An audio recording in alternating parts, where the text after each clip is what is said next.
कुछ भी करें, भाजपा मुख्यालय में मीटिंगें चल रही हैं, दबाव बना हुआ है अपनी भाषा की वजह से। बड़ी बात नहीं है रमेश बिधूड़ी की टिकट कटे और हम इसका स्वागत करेंगे। लड़ना जानती है और खास करके दिल्ली की महिलाओं के लिए कहना चाहती हूँ कि वो लड़ना जानती है और आपकी औकात भी दिखाना जानती है। रमेश बिधूड़ी ये वो भाजपा के गालीबाज नेता हैं जिनको आपने देखा कि किस तरीके से ये संसद के अंदर अपने साथी सांसद को किस भाषा से नवाजते हैं, किस तरीके की लैंग्वेज इस्तेमाल करते हैं। तो संसद के अंदर संसद की एक गरिमा है, पूर्व सांसद रहे हैं और आज जब भाजपा ने उन्हें कालकाजी विधानसभा से प्रत्याशी बनाया तो फिर चुनाव में उतरने से पहले ही वो किस तरीके से महिलाओं के लिए ऐसी भाषा का प्रयोग करते हैं। तो देखिए, जाहिर है वो बात प्रियंका गांधी की नहीं है, बात है देश की आधी आबादी की, कि आज आप महिलाओं के लिए क्या सोच रखते हैं, किस तरीके की आप, और इस पर कोई शर्मिंदगी नहीं है, किसी भी तरीके की शर्मिंदगी आपने देखा हो कि एक के बाद एक उनका बयान आना। कभी वो आतिशी जी के बारे में बोलते हैं, प्रियंका गांधी जी के बारे में बोलते हैं। तो देखिए, एक के बाद एक बयान आना, देखिए कहीं ना कहीं उनकी संघ की, ये जो संघ के अंदर इस तरीके की जो ट्रेनिंग दी जाती है, ये जो संघ की मैं कह सकती हूँ जो आरएसएस की शाखा के अंदर महिला विरोधी ये जो मानसिकता पनपती है, ये कहीं ना कहीं उसी का नतीजा है कि जो हम देख रहे हैं कि रमेश बिधूड़ी महिलाओं के लिए जो बोल रहे हैं। और उससे भी ज़्यादा अफसोसनाक बात यह है कि उनके साथ में खड़ी हुई महिलाएं जो कि भाजपा की कार्यकर्ता हैं, देखिए वो हंस रही हैं, ठाके लगा रही हैं इस बात पर। आपको ये भी याद होगा कि जब राहुल गांधी जी की बात आती है, जब राहुल गांधी जी पर कोई टिप्पणी करनी होती है तो किस तरीके से संसद के अंदर भाजपा नेत्रियां किस तरीके से परेड करती हुई नजर आती हैं, लेकिन आज सारी बिल के अंदर छुपी बैठी हुई हैं। आज एक भी भाजपा नेत्री ने किसी भी तरीके से इस बात का खंडन नहीं किया, इस पर कोई अपनी बात नहीं रखी, कोई अपना वक्तव्य नहीं रखा। तो जाहिर है कहीं ना कहीं उनका भी समर्थन है ऐसी सोच को।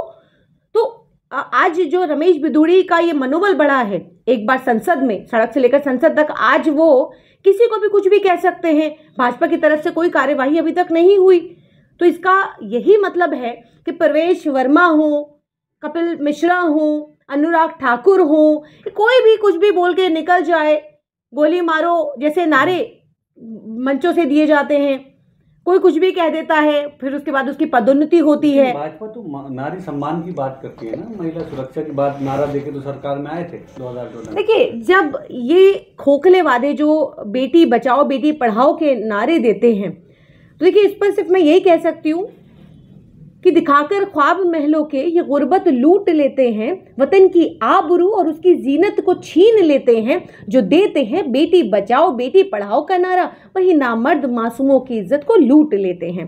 आपको याद होगा कि जब देश के प्रधानमंत्री लाल किले की प्राचीर से जब महिला सम्मान की बात कर रहे थे तो क्या कहते हैं, भावुक हुए थे वो। नहीं, भावुक होते हुए क्या कहते हैं, महिला सम्मान की बात करते हैं और फिर उसी वक्त, उसी दिन और उसी वक्त बिल्किस बानो के 11 आरोपियों को छोड़ा जाता है। न केवल छोड़ा जाता है बल्कि फूल माला से स्वागत किया जाता है, संस्कारी कहा जाता है और मिठाई खिलाई जाती है। आपको याद होगा कि बीएचयू के 3 छात्र जिन पर बलात्कार का आरोप था, जब वो जमानत पर बाहर आते हैं तो किस तरीके से केक काटकर उनका भगवा स्वागत किया जाता है। तो देखिए, ये सोच जो भाजपा की है, तिरंगा यात्रा, आपको याद होगा कठुआ जो कांड हुआ, तो कठुआ के अंदर जो एक बच्ची के साथ जो हुआ, उसके बाद किस तरीके से भाजपा नेता के लिए तिरंगा यात्रा निकाली जाती है। तो आप समझ लीजिए कि महिलाओं के प्रति भाजपा की क्या सोच है। और ये तो छोड़िए, जब देश के प्रधानमंत्री जब इस तरीके की भाषा बोलते हैं कि चुनावी सभाओं के अंदर जब वो मुजरा शब्द इस्तेमाल करते हैं, मंगलसूत्र शब्द इस्तेमाल करते हैं और कहते हैं बेटियां छीन ली जाएंगी, ऐसे शब्द इस्तेमाल किए जाते हैं। ये तक कहा जाता है कांग्रेस की विधवा किसे कहा जाता है, 50 करोड़ की गर्लफ्रेंड किसे कहा जाता है, जर्सी गाय, बार डांसर जैसे शब्द कौन निकालता है, किसके लिए निकाले जाते हैं। जाहिर है ये सारी मानसिकता भाजपा की संघ और शाखा के अंदर, आरएसएस के अंदर ये सारी ट्रेनिंग दी जाती है ऐसे लोगों को। और ये जो व्यक्ति है रमेश बिधूड़ी, अगर आप इसका इतिहास पढ़ेंगे तो आपको मालूम चलेगा कि संघ के अंदर ये संघ का प्रचारक भी रहा है, संघ के लिए बहुत ही कम उम्र से ये संघ के साथ जुड़ा रहा है। तो देखिए जाहिर है ये संघ की ही सोच और संघ की विचारधारा है कि जो कहीं ना कहीं अब बाहर आ रही है। ऐसे लोगों को क्या प्रत्याशी बनाए जाना ठीक है कि जो महिलाओं के लिए ऐसी बात करता है, इतनी अभद्र भाषा का इस्तेमाल करता है?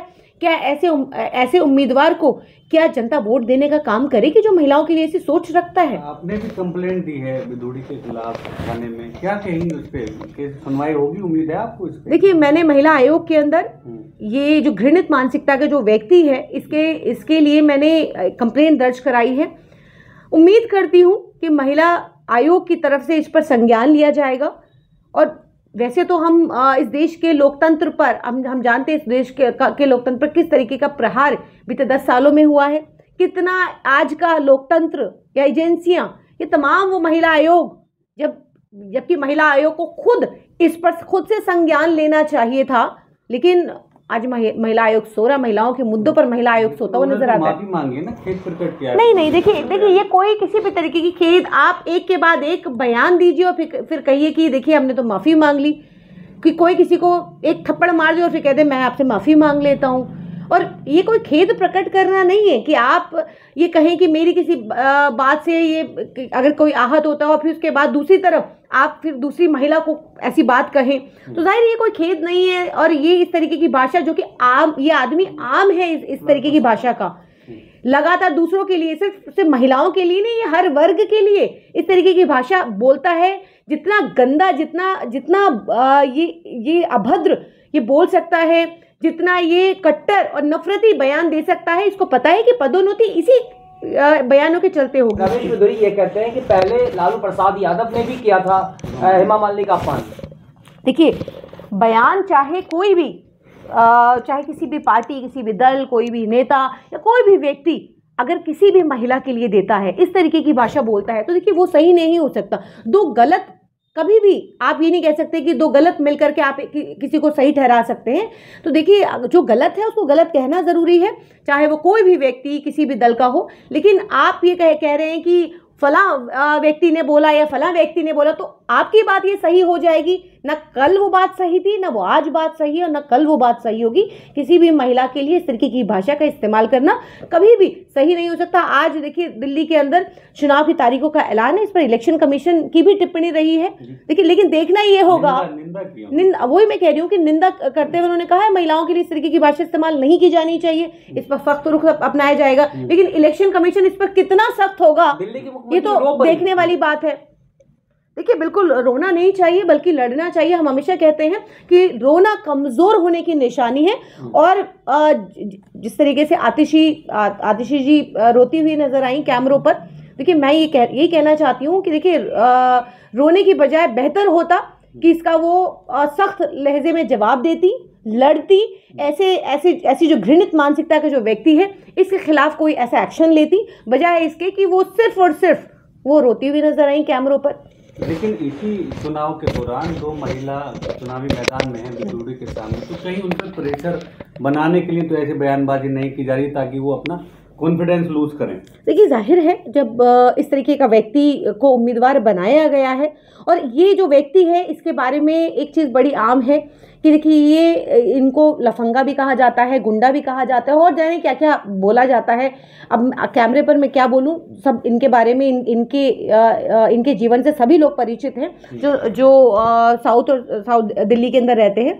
देखिए, जहाँ तक महिलाओं के ऊपर प्रेशर बनाने की बात है, तो जाहिर है इस तरीके की सोच, किसी भी महिला को कोई ऐसी बात बोल दी जाए कि महिला असहज हो जाए। लेकिन कहना चाहते हैं कि महिलाएं, आज की महिला और ख़ास करके कांग्रेस नेतियों के बारे में इस बात को कहना चाहती हूँ कि वो कमज़ोर नहीं है।